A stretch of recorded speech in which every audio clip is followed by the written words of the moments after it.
इसी अहम मुद्दे पर चर्चा करेंगे। तमाम मेहमान मेरे साथ यहाँ पर जुड़े हुए हैं। वरुण त्रिपाठी जी मेरे साथ हैं, प्रवक्ता कांग्रेस के तौर पर। वरुण जी, बहुत स्वागत है आपका टीएनपी न्यूज़ में। साथ ही तपोष पाल जी मेरे साथ हैं, प्रवक्ता बीजेपी के तौर पर। तपोष जी, बहुत स्वागत है आपका टीएनपी न्यूज़ में। डॉक्टर पूजा मिश्रा मेरे साथ हैं, प्रवक्ता समाजवादी पार्टी के तौर पर। पूजा जी, बहुत स्वागत है आपका टीएनपी न्यूज़ में। साथ ही विजय दुबे जी वरिष्ठ पत्रकार के तौर पर है मेरे साथ। विजय जी, आपको भी स्वागत है। और मेरे साथ स्टूडियो में टीएनपी न्यूज़ के कंसल्टिंग एडिटर गोविंद ठाकुर जी भी जुड़े हुए हैं। सबसे पहले पूजा जी, एक बार हम ये जरूर समझना चाहेंगे कि उत्तर प्रदेश में एसआईआर की प्रक्रिया में आपकी पार्टी की तरफ से ऑब्जेक्शन क्या है? क्या वास्तव में कुछ ऐसा हो रहा है जो कि एसआईआर की प्रक्रिया की प्रैक्टिस के दौरान नहीं होना चाहिए? आपको नमस्कार और साथियों को भी नमस्कार। पहली बात तो ये आंकड़े देख लीजिए कि जब जो है ये ड्राफ्ट रोल आया है और उसमें जो बीएलओ ने कहा कि ये नागरिक नहीं, ये जो है उत्तर प्रदेश के नागरिक हैं या उत्तर प्रदेश में इनका मताधिकार नहीं होना चाहिए, उसकी संख्या है 49,399। उसके बाद में ये जब फॉर्म 7 भरा जाने लगा तो इस फॉर्म 7 भरने के जो अज्ञात लोगों की संख्या है वो संख्या है 1,28,659। तो आप देखिए कि जब जो है बीएलओ को आपको इतना मिल रहा है और जो अज्ञात लेकर के भर के आ रहे हैं वो इतने सारे निकल करके आ रहे हैं। उसके अलावा गाजियाबाद में ही जो है गाजियाबाद नोएडा में समाजवादी पार्टी ने एफआईआर भी किया हुआ है और पुलिस ने खुद भी एफआईआर दर्ज की हुई है, जहां पे भाजपा के मंडल के पदाधिकारी पाए गए जो फॉर्म 7 पे फर्जी तरीके से नाम काटने का कार्य कर रहा था। मतलब व्यक्ति है सामने और व्यक्ति होने के बावजूद भी नाम काटने का कार्य कर रहा था। धर्मेंद्र मौर्य करके व्यक्ति है, ये जो है बदायूं से है और इसने 86 फॉर्म जमा किया हुआ है। Form 7 86 form 7। नियम तो ये कहता है कि एक व्यक्ति एक फॉर्म 7 जमा करेगा और यहाँ पे धर्मेंद्र मौर्य 86 फॉर्म जमा किए हुए हैं। और अगर धर्मेंद्र मौर्य से पूछताछ की गई कि भाई धर्मेंद्र मौर्य जी आपने ये 86 फॉर्म क्यों भरा फॉर्म 7, तो कहते हैं कि हमें फॉर्म मिला हुआ था, हमें पता नहीं है कि मुझे ये फॉर्म मिला था भर के देने के लिए, इसलिए मैंने इसको भर करके दे दिया। और इसी तरीके से जो है विजय कुमार सिंह, भगवान सिंह, ये कई सारे नाम हैं जिन्होंने फॉर्म 7 भर करके दिया। और ये वो लोग हैं जिनको पता नहीं है कि हमने फॉर्म 7 भर करके क्यों दिया है। वो कह रहे हैं कि हमारे पास में था, हमने फॉर्म 7 भर करके दे दिया। वो वीडियोस में है जहां पे बीएलओ के सामने जिनके नाम के फॉर्म 7 भरे गए हैं वो कह रहे हैं कि भाई हमारे फॉर्म 7 किसने भर दिया और आपने सिग्नेचर भी कर दिया। बोले कि हमने भले सिग्नेचर कर दिया हुआ है लेकिन किसी का नाम नहीं कटेगा। इतना प्रेशर मेरे ऊपर था कि मुझे सिग्नेचर करना ही पड़ गया। मुझे बोले कोई आकर के कह रहा है कि नौकरी ले लेंगे, कभी लगता नौकरी ले लिया जाए। तो आलोक जी, जब इस तरीके की चीजें देखने को रही है, इलेक्शन कमीशन से प्रश्न किया जा रहा है और इलेक्शन कमीशन कोई कार्रवाई नहीं कर रही है। इलेक्शन कमीशन के हम बार बार इसलिए कहते हैं कि धृतराष्ट्र हो रखी हुई है कि भाजपा सरकार के पक्ष में रहती है। सोचिए वेस्ट बंगाल में वहां पर गई, इन्होंने वहां पर कार्रवाई कर दी और यहाँ पर अनियमितता है और इतने प्रश्न किए जा रहे हैं, एफआईआर दर्ज किए जा रहे हैं, साक्ष्य दिए जा रहे हैं, पर आप बता दीजिए किसी एक ऑफिसर के ऊपर में कार्रवाई की हो इलेक्शन कमीशन ने। ये आपत्ति है ना कि आपको करना है तो कार्य करिए, सही तरीके से आपको नहीं करना है। आपको इनके यहाँ पे चल गया वो चलन, आपको पता ही होगा इनके विधायक के यहाँ भी फॉर्म 7 पड़ रहा था। ऐसा लग रहा है कि जो है इन्होंने तय कर लिया हुआ है कि आपको फॉर्म 7 बांटना है और ये बताना है कि धर्मेंद्र 6 फॉर्म भरा सारे के सारे मुसलमानों के, ठीक, विजय कुमार सभी मुसलमानों के। तो आप ये देखिए कि तय करके टारगेट तरीके से वोट काटने का कार्य किया जा रहा है।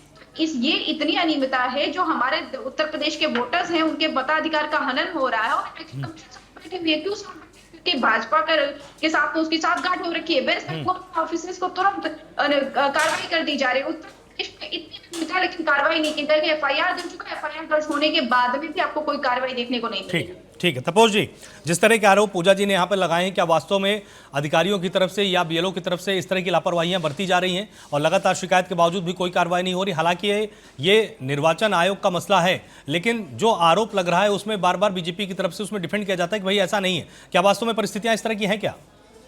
कि मैं कुछ चीजें आपको एक्सप्लेन करता हूँ, बिल्कुल प्रैक्टिकल वे से मैं एक्सप्लेन करूंगा। मैं बेंगलोर में महादेवपुरा विधानसभा से हूँ और वहाँ पे मुझे बीएलओ का कॉल आया कि ये आपका वोटर आईडी कार्ड है, मेरे वाइफ का भी और मेरा भी, दोनों लोगों का बोला गया और कहा गया कि आप 2002 की एंट्री दीजिए। मैं ऑनलाइन में गया, ये देखिए 2003 का मैंने जो है इसको डाउनलोड किया, अगर ये साफ विजिबल होगा, मैंने यहाँ पे मार्क भी किया हुआ है 2003। और उसके बाद मैंने वहां पे अंदर की तरफ में गया और यहाँ मेरे माताजी और पिताजी इन दोनों को मैंने मार्क किया और इसकी फोटो खींच के मैंने भेजा और उसके बाद मैंने 2002 का जो वोटर आईडी कार्ड है उसको भी मैंने जो है उनको भेजा।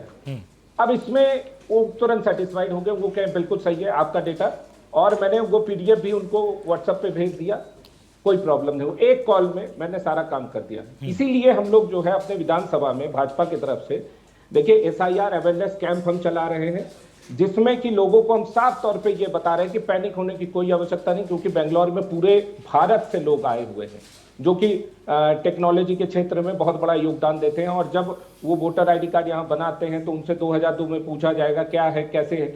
देखिए ये हमने लिस्ट बनाया है और उसमें साफ तौर पे चार कैटेगरी है। कैटेगरी 1 और 2 जिनका 40 साल से ऊपर है, कैटेगरी 3 और 4 जिनका 40 साल से नीचे, किसको क्या देना है क्या करना है सारी चीजें बता रहा हूं। तो बहुत शॉर्ट में मैं एक चीज आपको रिपीट कर दे रहा हूं। If the name of your parents are not present in 2002 voter list, you must submit any one of the listed document for yourself and parents. मतलब अगर 2002 के वोटर लिस्ट में आपके और आपके माँ बाप के नाम नहीं है या आपको ट्रैक नहीं मिल रहा है तो आप ये लिस्टेड डॉक्यूमेंट एसआईआर में जमा कर सकते हैं। Number 1 pension certificate, government ID, PSU ID, ठीक है। Number 2 Indian passport, number 3 birth certificate, number 4 caste certificate, number 5 educational certificate, then residential certificate, forest right certificate, passbook, LIC certificate, family registered copy, land house allotment certificate, NRC certificate, Aadhaar card. अब ये मान्य document है और ये सब के सब जो है बीएलओ से लेके सारे चीजें ले रहे हैं। इसमें कई चीजें हैं जो हम लोग कैंप में लोगों को एजुकेट कर रहे हैं और जिससे क्विकली लोगों को समझ में आए वो कर रहे हैं। अब इसमें देखिए आज जो 12 राज्यों में चल रहे हैं स्पेशल इंटेंसिव रिवीजन, उसमें असम में स्पेशल रिवीजन चल रहा है। इसको लेकर देश की बड़ी अदालत सुप्रीम कोर्ट में जिन्होंने स्पष्ट रूप से दिशा निर्देश दिया वो इतिहास में दर्ज होने जा रहा है। और खास करके ये ममता बनर्जी जो चुनाव तैयारी को बताकर ये कह रहे हैं कि मतदाता को निशान बनाया जा रहा है, तो देखिए समय बिल्कुल से सामने ये चीज दिखना चाहिए। आज आपके इस डिबेट में भी मैं आपको बताऊं कि संविधान बनाम आरोप, लोकतंत्र बनाम सियासत और वोटर बनाम भ्रम फैलाने वाले जो लोग हैं, मैंने अभी आपको पूरे प्रैक्टिकल तौर पे मैंने जो है चीजों को बताया। मैं अभी इस सैटरडे को एक बड़े से सोसाइटी में मैं वहां पे एसआईआर का कैंप भी किया और लोगों को जागृत भी किया और वहां 200 प्लस फॉर्म 6 फिल किए लोगों ने कि हाँ हम तो वोटर ही नहीं है, हम यहाँ वोटर होना चाहते हैं। लोग डरते थे कि हम वोटर होंगे कि नहीं होंगे, ठीक है। उनका ये डर भी जो है दूर किया गया। और इसमें सुप्रीम कोर्ट ने साफ तौर पे ये कहा है कि एसआईआर को रोकने की अनुमति नहीं मिलेगी, कोई अवरोध या दबाव प्रक्रिया में डाले नहीं जाएंगे। हर योग्य मतदाता सुनिश्चित रूप से इसमें शामिल होंगे और जो भी जीवित है 18 साल से ऊपर हैं और इस देश के नागरिक हैं वो वोटर लिस्ट के पार्ट होंगे। इसको सुनिश्चित करने का अधिकार इलेक्शन कमीशन ऑफ इंडिया को मिलता है और ये संविधान उसको ये अधिकार देता है और इस पे व्यवधान डालने का किसी को कोई अधिकार नहीं। ठीक। हाँ, जो इसमें चीजें इधर से उधर कर रहे हैं उनको जरूर आने वाले समय में सरकार और इलेक्शन कमीशन ऑफ इंडिया और सारे लोग जो हैं उनको इस तरीके की चीजें सामने लेके ठीक।